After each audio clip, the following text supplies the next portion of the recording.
Hello friends, आज आप लोगों के साथ मैं एक बहुत ही इंटरेस्टिंग टॉपिक डिस्कस करने जा रही हूँ which is E filing of income tax return. ये आप खुद से भी ट्राई कर सकते हैं, आप अपने लोगों का घर में ट्राई कर सकते हैं जो हैं, और आप ये मैनुअल भी कर सकते हैं, और अगर आप चाहें तो अपनी ऑनलाइन पोर्टल पे एक आईडी भी बना सकते हैं जो आपके लिए आगे यूज़फुल होगी।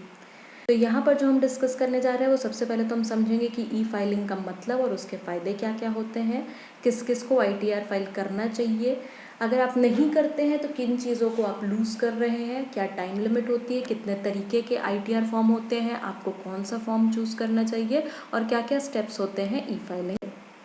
तो ई फाइलिंग जैसे कि आपको पता ही है कि इसका मतलब क्या होता है कि हमें हार्ड कॉपी में कोई भी डॉक्यूमेंट्स नहीं सबमिट करने हैं, हमें ऑनलाइन इंटरनेट की फैसिलिटी से जो भी हमारा टैक्स सॉफ्टवेयर है उसमें उसके थ्रू हम अपना क्या करते हैं, रिटर्न फाइल करते हैं, और कंसर्न्ड इनकम टैक्स अथॉरिटीज़ के पास हमारा इनकम टैक्स रिटर्न जाता है। बेनिफिट क्या होते हैं कि अगर हमें कोई भी home loan, vehicle loan, car loan, आप बैंक के पास जाएंगे तो सबसे पहले आपका पिछले 3 सालों का आईटीआर मांगते हैं। अगर आप ऐसा को बोरोवर भी जाना चाहते हैं देन टू आपका प्रूफ ऑफ इनकम पूछा जाता है। जब भी आप अपने कोई अब्रॉड प्लान करते हैं ट्रिप तो वीज़ा में आपको ये लगाना पड़ता है। देन अगर हमें कोई भी रिफ़ंड क्लेम करना है तो रिफ़ंड क्लेम करने के लिए हमारे पास क्या आईटीआर होना मैंडेटरी है। अगर हमारी बेसिक एग्जेम्पशन लिमिट 2.5 लाख रुपए से कम है तब भी हम आईटीआर फाइल कर सकते हैं to keep it as a proof of finances. Apart from that it will reflect your personality of being a responsible citizen of a country. अब किन किन लोगों के लिए हमारा मैंडेटरी हो जाता है आईटीआर फाइल करना। सबसे पहले इंडिविजुअल एचयूएफ के केस में अगर आपकी ग्रॉस टोटल इनकम का मतलब क्या है, before claiming the deductions under chapter 6A हमारी एक्सीड कर जाती है बेसिक एग्जेम्पशन लिमिट, यानी कि 2.5 लाख हमारे इंडिविजुअल के केस में, 3 लाख हमारे 60 to 80 ईयर्स के senior citizen, and more than 80 years के केस में 5 लाख वाली हमारी लिमिट चली जाती है। In case of a company whether having income loss nil it is still mandatory to file an ITR. अगर आपका टीडीएस डिडक्ट हुआ है देन इट इज मस्ट, क्योंकि आप इनकम टैक्स डिपार्टमेंट की नोटिस में आते हो, so it is better to file the return. If in any previous year there is no income then also you can file nil return to avoid any notice from the department. Time limit हमारी क्या होती है, section 139 sub section 1 हमारी time limit बताता है। अगर tax audit का case है, यानी कि टैक्स पर हमारा एक कंपनी है या जिसके अकाउंट 44AB में रिक्वायर्ड है ऑडिट होने के लिए, दिन 30th सितंबर of the relevant assessment year हमारा चला जाता है। सैलरीड एम्प्लॉय के केस में सेल्फ एम्प्लॉयड है there is no tax audit, 31 जुलाई हमारा चला जाता है relevant assessment year. And in case of person filing nil return और where no taxes payable then 31 March of the relevant assessment year तक आप उसको फाइल कर सकते हैं। बिलेटेड रिटर्न और रिवाइज रिटर्न हमारा क्या होता है, अगर हमें रिटर्न फर्निश करना था लेकिन हम ड्यू डेट में उसको नहीं फर्निश कर पाए हैं तो हम उसको, वो हमारा बिलेटेड रिटर्न कहलाता है, और हम उसे कब तक फाइल कर सकते हैं, before the expiry of 1 year, 1 साल के अंदर from the end of assessment year, और before the completion of assessment, यानी कि अगर डिपार्टमेंट से हमारा असेसमेंट की नोटिस आ जाती है जो भी उससे पहले होगा हम तब तक रिटर्न अपना फाइल कर जाते हैं।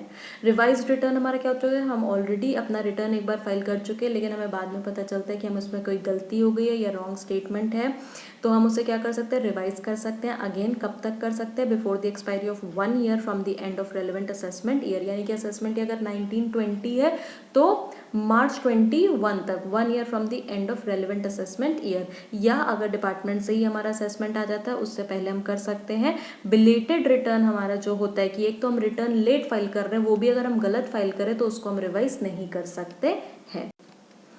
हमारे टाइप्स ऑफ आईटीआर फॉर्म 7 तरीके के होते हैं। सबसे पहले आईटीआर 1, ये आपका मैच ऑफ द फॉलोइंग में आ चुका भी है और आ सकता भी है, यानी कि आईटीआर 1 जो हमारा सहज फॉर्म होता है ये किस कौन कर सकता है, इंडिविजुअल कर सकते हैं जिनकी टोटल इनकम 50 लाख तक है, जिनकी सैलरी इनकम है और 1 हाउस प्रॉपर्टी इनकम है, और other sources and agricultural income up to 5000, यानी कि इनके पास कोई सीजी और पीजीबीपी हेड की इनकम नहीं है।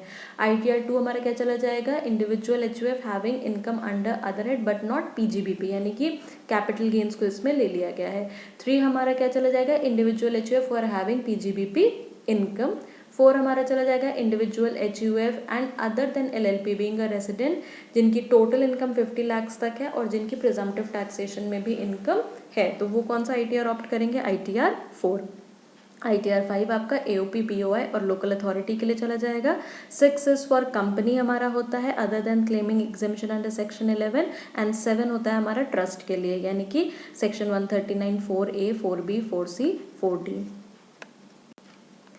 स्टेप्स क्या होते हैं अगर हम ITR 1 यानी कि सहज वाला अगर हम फाइल कर रहे हैं तो या तो हम DSC यानी कि डिजिटल सिग्नेचर को यूज़ करके कर सकते हैं।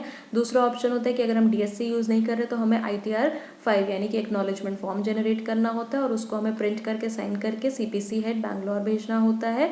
ऑर्डिनरी स्पीड पोस्ट यानी कि within 120 days from the date of filing of return हमारा उसको सबमिट हो जाना चाहिए। या हम एक हमारा होता है ERI, ई रिटर्न इंटरमीडियरी और विदाउट डिजिटल सिग्नेचर। आजकल हम आधार के थ्रू भी अपना एक OTP आता है, उसके थ्रू भी हम उसको जैसे वेरीफाई करवा सकते हैं। उस केस में हमें मैनुअली जो स्पीड पोस्ट के थ्रू अपना एक्नॉलेजमेंट ITR 5 भेजने की ज़रूरत नहीं है। हमें उसमें अपनी पर्सनल इन्फॉर्मेशन भी देनी होती है, like the pan, status, gender, details of employer category, government है, नॉन गवर्नमेंट है, PSU है, टैक्स स्टेटस क्या आपका पेबल है, रिफंडेबल है, रिटर्न आपका बिलेटेड है, रिवाइज है या फ्रेश है, ओरिजिनल रिटर्न 139 सबसेक्शन 1 में आप फाइल कर रहे हो, ये सारी चीज़ें आपको बतानी होती है। जब हमारा ये ओवर हो जाएगा एक बार आपके एग्ज़ाम पॉइंट ऑफ व्यू से, तो अगर आप लोग इंटरेस्टेड हो के I can share with you the screenshots और the PPT where you can actually see how to file and you can create your own ID also on the income tax e-filing portal and आप उसके अंदर जा कर के खुद से भी एक्सप्लोर कर सकते हो। तो अगर आप इंटरेस्टेड हो तो बताइएगा, which we will do that post your exams. Thank you.